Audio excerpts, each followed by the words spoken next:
بسم الله الرحمن الرحيم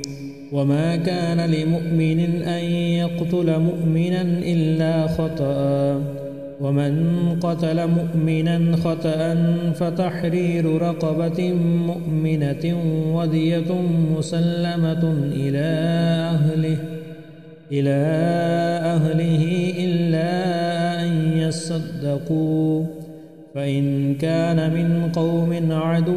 لكم وهو مؤمن فتحرير رقبة مؤمنة وإن كان من قوم بينكم وبينهم ميثاق فدية مسلمة إلى أهله وتحرير رقبة مؤمنة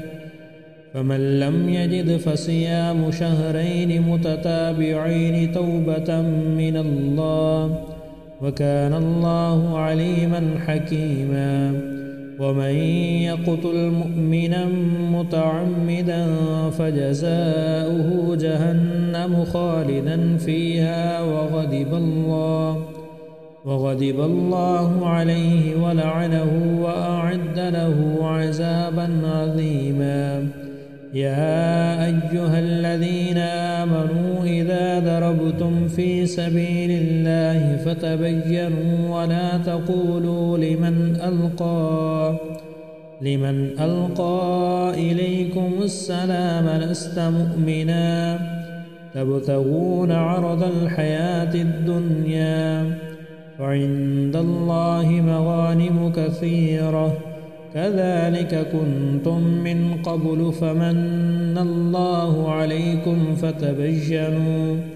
إن الله كان بما تعملون خبيرا لا يستوي القاعدون من المؤمنين غير أولي الضرر والمجاهدون في سبيل الله بأموالهم وأنفسهم فضل الله المجاهدين بأموالهم وأنفسهم على القاعدين درجة وكلا وعد الله الحسنى وفضل الله المجاهدين على القاعدين أجرا عظيما درجات منه ومغفرة ورحمة وكان الله غفورا رحيما.